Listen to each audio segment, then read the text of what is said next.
In season 3, we're talking about different issues that impact your careers that we don't always think about as really fundamental. And today we're going to be taking on the issue of trust and how trust can impact your career success. And trust, the reason that I came up with this topic is it is something that comes up a lot with my one-on-one clients, but certainly with corporate leadership teams that I work with. And it's really important to us personally. It's important as leaders on teams, and it really is critical to our individual success and can really fuel the success of our company. So I'm excited to dig into it a bit today, and very happy to welcome my guest, Jonathan Westover. John is a professor of organizational leadership at Utah Valley University, and he also has a lot of experience as a consultant in organizational design, HR, leadership, and has a lot of experience transforming organizations across the globe. You may have seen his stuff published in academic journals, books, magazines, popular media locally, nationally, and abroad. And John and I met when I was invited to be on his podcast, which is Human Capital Leadership. And I knew he'd be a perfect guest this season to talk about trust and its impact in our careers. So John, welcome. So happy to have you today. It is such a pleasure. Thank you so much for that warm welcome. So to start out, John, let's talk a little bit about trust on teams and sort of how we know when it's solid and what happens when the trust is strong.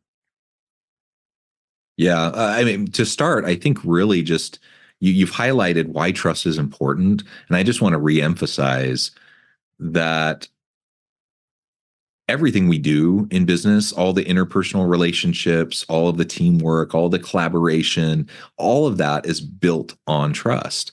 And so when we don't have trust, when that trust gets eroded for one reason or another, it's hard interpersonally. It's hard on relationships. It's hard, for me, I feel the pain of that. But it really has those kind of negative bottom line impacts for organizations. And so trust is just really, really important, both for the human case of business and for the bottom line business case of organizations. We really just need to make sure that we have really strong foundation of trust in what we're doing and how we lead our teams, our people, and the organizations as a whole. So having that trust culture is just so important. Now, to answer your question, specifically within teams, we've all been there, haven't we? We've all been there on teams where there's infighting, where there's backbiting, where you feel like there's some sort of unspoken agenda that certain people have on the team where people aren't pulling their weight. We've all been there in dysfunctional teams. And there's a lot of things that go into that. We could pull that apart and talk about it for a really long time. But I'm of the belief that trust is primarily the main cause of whether teams work well or whether teams erode and are dysfunctional. Having mutual accountability and trust within teams is ultimately what's going to help them to be successful, because every team will have ups and downs. Every team will have different styles that sometimes come into conflict or there's tension. Every team, there will be setbacks.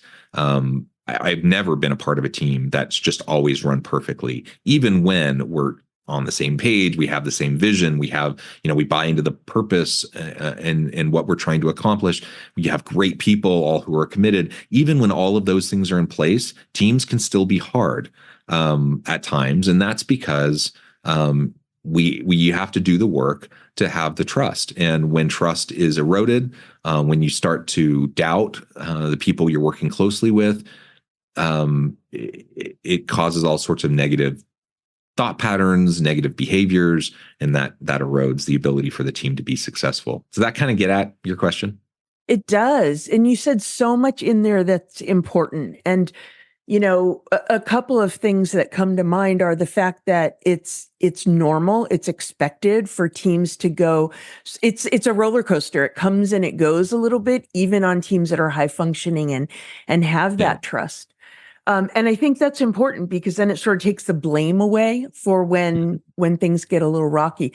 But one of the things that I found so compelling in what you said was really the the layers of impact of trust in terms of if it's shaken or it's broken, yes, it impacts the functioning of the team.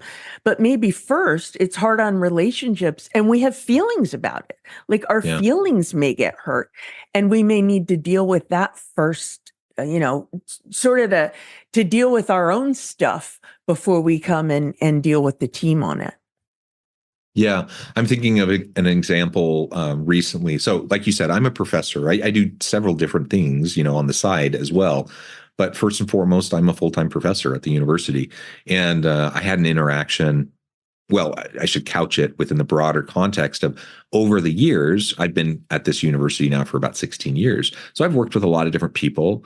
I've worked with a lot of different people in leadership roles at the university. And I had a prior dean's office in the business school here, where there were certain challenges over time that eroded trust, and it was hard to address, and it was hard to be productive when working with those individuals.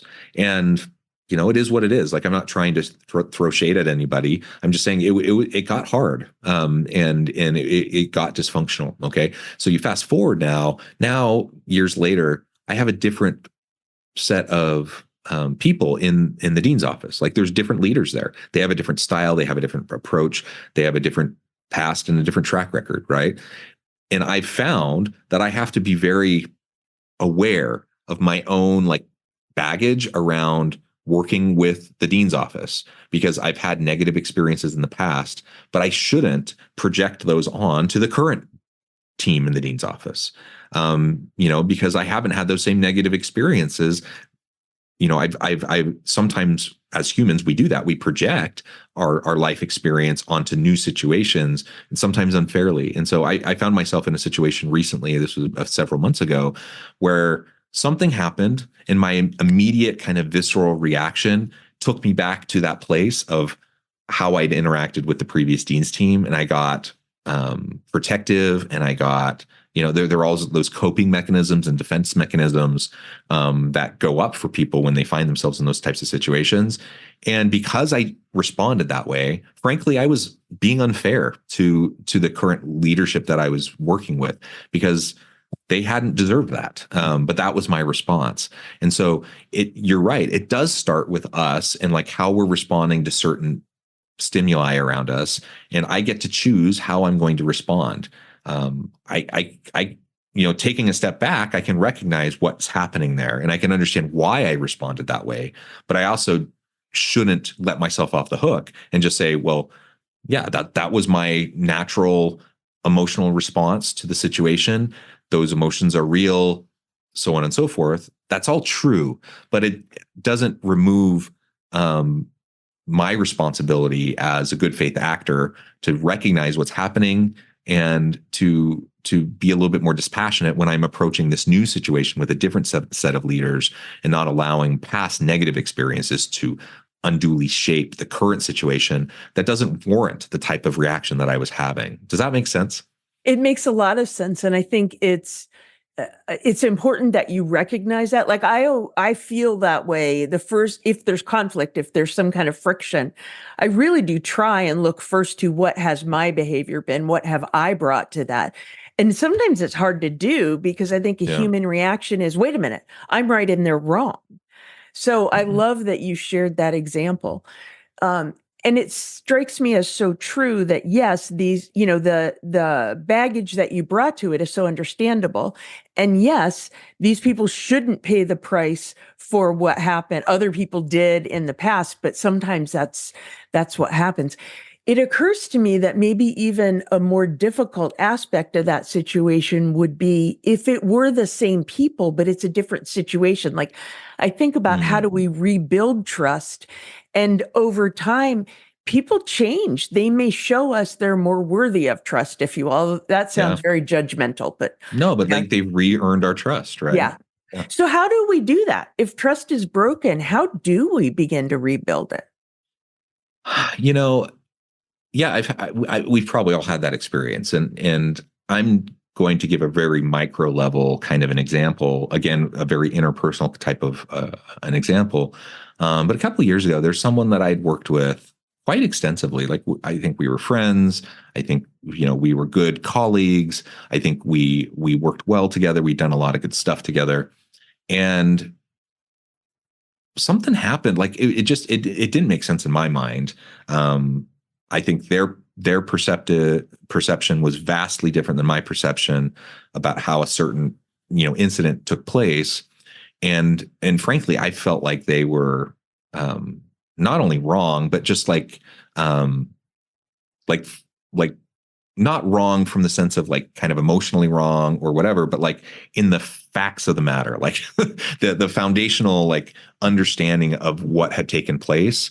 I think there's perceptions of reality, but there are certain facts about what happens in a certain circumstance. And in this circumstance, I think this person misremembered. I think there were very, what he had shared with someone else was very, very different than what had actually happened. And I don't think it was in bad faith, and I don't think it was intentional, and I don't think there was any ill will in that. It was just how he remembered, and so he shared that with somebody else, which set off a whole chain of events of other negative things happening. And that was hard, because then I'm having to deal with the repercussions of what probably wasn't his intention.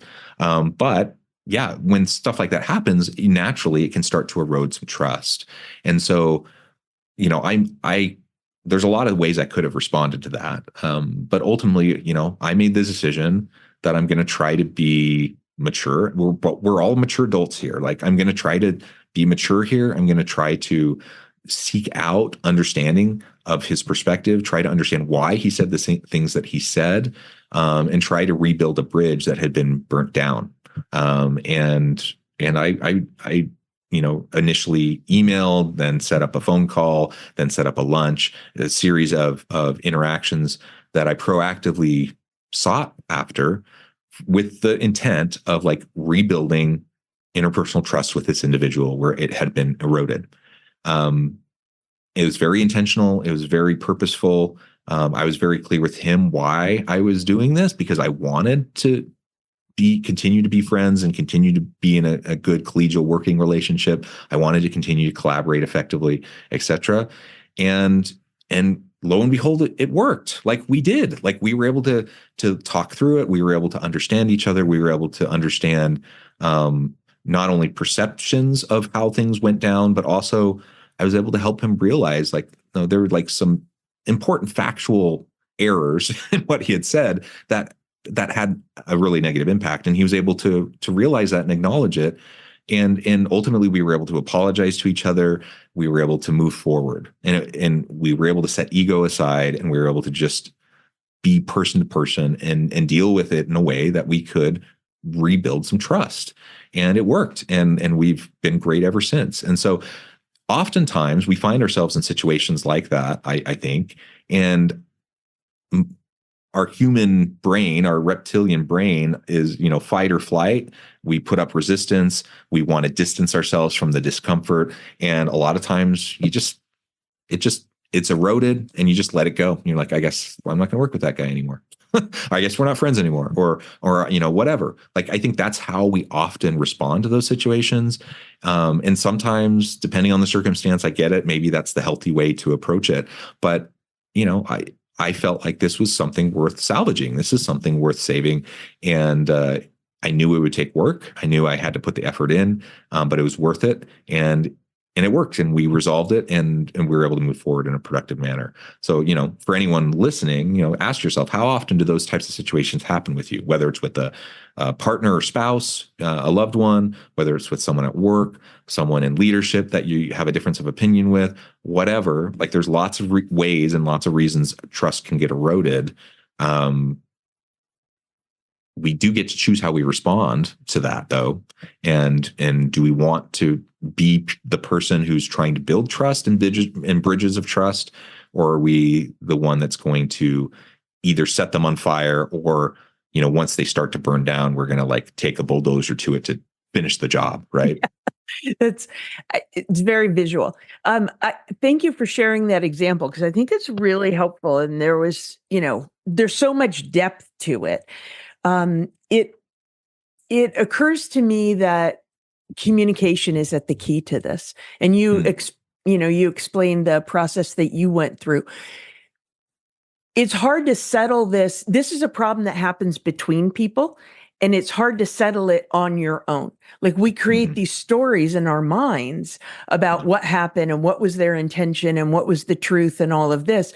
And it can get bigger than the actual situation. And, when I work with clients, really what we find is the best way to diffuse it is some curiosity and a lot of communication to find out what really happened. Worst case scenario, you find out all of your nefarious intent that you put on them may be true. Okay, then maybe it is time to break ties with that person. But most often, the story in our head, it's not. Yeah, it's bigger than what actually happened. Yeah, I appreciate you sharing that example. Something that my perspective on trust that I've sort of discerned over the years, it feels as though people are on a spectrum of trust. One side is, I'm going to trust you. I'm going to lean into trust, and I just trust until a situation happens that proves I shouldn't trust. On the other end of the spectrum is, you have to prove that you're trustworthy before I trust you. And sometimes it feels like it goes back to our family or maybe even cultural influences and sort of how we lean to that. But if you think about a team coming together, like, do the math of where are people on the spectrum and how does it all come together? Do you see that kind of a dynamic on teams? Yeah, absolutely. We all have like emotional historical baggage that we bring with us and how we interact with each other interpersonally and on teams. And there's micro level trust and there's macro level, institutional level trust. We haven't really gotten to the macro institutional level stuff, which is really driven largely around policy, practice, procedure, how those things play out consistently or inconsistently over time, how communication occurs broadly at the organizational or institutional level. Like, all that really matters. That definitely matters. But right now we're kind of focusing on the micro stuff. And in the micro environment, yeah, everyone is coming to the table with different life experiences. Some really good, some bad. And it also, I should highlight that it's sometimes it's situational too. Like, I might be very trusting by default in a certain context, and then very cynical and very distrusting, but by default in another context. And so I think it's super helpful if we can recognize that within ourselves, how we're approaching and being with those around us in various situations, but also giving grace to those that we might be working with, because they're doing the same thing. Like, they have the same, they have their own unique baggage or their own unique context, but they're bringing that to the table, which is influencing how they interact. And so it's usually, like you said, it's usually not personal. It's usually not, any sort of negative intent around how someone's interacting, at least initially. It's just kind of by default how they tend to process, being in those situations. I certainly see that in myself. Like, I think I tend in most situations to be kind of by default a trusting person, someone, like you said, that first will just assume that people are, working in good faith, interacting in good faith, and that, I'm going to trust people until they do something to erode that trust. But there are definitely situations that I found over time that I kind of approach in a cynical way from the outset. And, that's self-protective, right? I do that because there have been things that have hurt me in the past. And so that's my coping mechanism or my protective mechanism to deal with those types of situations. And maybe that's appropriate at times, but at other times I can recognize that, yeah, it probably is negatively impacting my ability to interact with and work effectively with people if I don't put that in check, and if I can't realize that, yeah, sometimes, a particular cynicism toward, in a particular context isn't healthy. It's not helpful. It's not productive. And I like to generally try to be someone who gives people the benefit of the doubt, someone who is, gracious and forgiving giving people grace around like our human foibles and imperfections. Like I think most people wake up in the morning wanting to do the best they can, wanting to interact with other people in a positive way. We all just are kind of fumbling through life trying to do the best we can. And I think that is how it is for most people. There are definitely some people who wake up thinking, ha ha ha, how am I going to, achieve my agenda by stepping on the backs of those around me? That does happen, but I don't think the vast majority of people are that. Most people just want to do the best they can. And so if I can approach people and give them grace and allow them, allow to learn alongside them, I think generally speaking, we're all going to be better off for that. And it all starts with kind of some self-awareness and trying to create a safe space where others can similarly, be self-aware and vulnerable enough to share that, so that collectively in a team, we can talk about those things. We can set norms. We can have collective values around it. And it's hard to do that unless you can be fairly open and share where you're coming from in the particular situation. Yeah, that makes so much sense. And so many, personal traits, leadership qualities, whatever we want to call them, start with self-awareness, understanding where you're standing, where you're coming from, and then, seeing how the impact is on others. A lot of folks that I talk to, a lot of our listeners are leading teams, and things change. Either they'll take on a new, move into a new role within their company, different company, the team changes, the players change. When you work with teams, how do you work with them in terms of starting to build that trust from a new team? Something that I believe strongly in is kind of initial, like you can put mechanisms in place with teams to give them a much better chance of navigating those initial stages of team formation, trust formation. So, something as simple as that initial team meeting when a new team is formed, giving people a chance to, in a psychologically safe environment, to share where they're coming from in relation to whatever this project is, or what's the purpose of this team? Why was it formed? There's usually some sort of an initiative, a project, some sort of a specific agenda they're trying to achieve. Giving people a chance to share their perspective around and their interpretation around that purpose as a team, to share, what has gone well in teams in the past for them and what hasn't.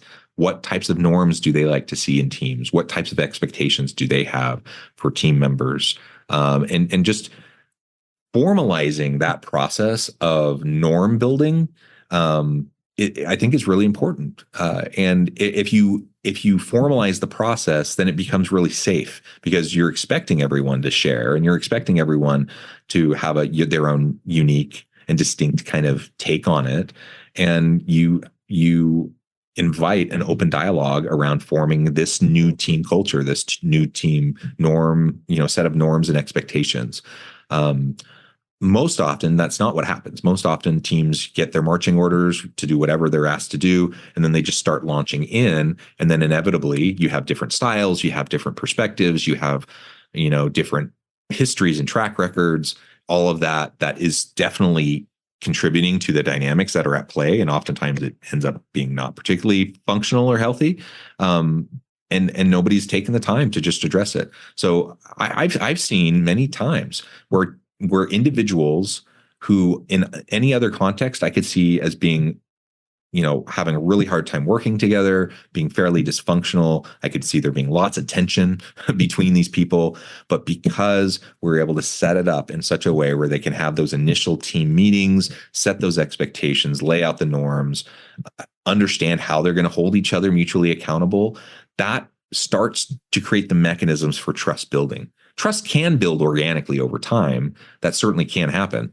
But we can also put in place mechanisms to kind of push the issue and like start the ball rolling, so it increases the chances that we can have positive trust building instead of degrading and eroding, what might be happening within the team. Yeah, I really like that, because it just, if there was some sort of a process when teams are first starting about how we're going to establish trust and how we're going to care for trust, it makes it important from the beginning, and it makes it okay to deal with it. It's not so much this team is broken, something about this team is broken. It's no, this is one of our values, and we're paying attention to it from the beginning. Yeah. One other dynamic that I think comes up, John, it's a little bit different. We've talked about the teams, which is important, but what about if someone has a trust issue with their boss? I mean, this involves a power dynamic, it's charged in a different way. What have you seen in terms of folks dealing with that and hopefully addressing it and moving forward? That is hard. And you're dealing with someone's livelihood, and there's power dynamics at play, that uneven power dynamics. So it's one thing when you're kind of on equal level within a team, especially if you're like a self-functioning work team, where you don't have like someone who's necessarily in charge, but you're brought together to do something. You're all at the same level. You're all, expected to work together, and there's no like inherent power imbalance. Sometimes that makes it easier to try to address those types of things. When there's that power imbalance, you can very quickly, get defensive and kind of move into protection mode and put up the walls to try to keep yourself safe and keep your job and stuff like that. So I want to acknowledge that, because that is different, than what we've been talking about previously. But I do think many of the same things we've been discussing can apply in that situation as well.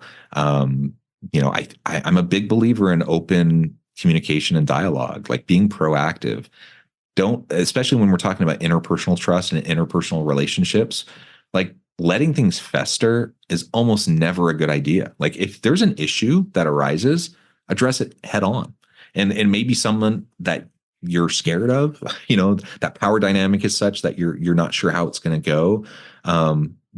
Be appropriately vulnerable. Like don't overshare, don't put yourself out there so much on a limb, but being proactive, I think, is almost always better than just waiting around to see what happens, and reaching out to that person and saying, hey, this is a difficult thing. I know maybe you're upset. Maybe I see it this way. I'm going to share my perspective. I would love for us to be able to work together. I'd love for this to get worked out. We want to be productive. We want to have a healthy dynamic, healthy relationship. We both want, restate what your goal is and what your purpose is and your why behind what you're trying to accomplish, because chances are they have a similar purpose and a similar why. And sometimes that gets lost when we're dealing with interpersonal squabbles or misunderstandings or whatever. And so just, being proactive and being committed to building those relationships and communicating openly about it, more often than not, I think it'll work out in your benefit. What's the alternative? The alternative is you retreat into your shell and you just hope it blows over. And sometimes it will, but it's like, is it worth it? Like, is it worth it to allow it to blow over? And now you show up to work every day scared of this interaction that you're going to have with this person that you're going to be seeing daily. Like it makes your life miserable. It makes your work life miserable. It means you're not going to be able to be as productive. And is that a place where you want to be? You might have survived the day in terms of like keeping your job, but is it really worth keeping at that point, if that's the new environment you're setting up for yourself? So I think generally speaking, it's just going to be a healthier dynamic if you just be proactive rather than waiting to be reactive and see how things are going to play out. That's such an important point, because these situations exist, and pretending that they don't, or just ignoring it and moving on, a lot of times then it's the elephant in the room. And the way you describe it is so true.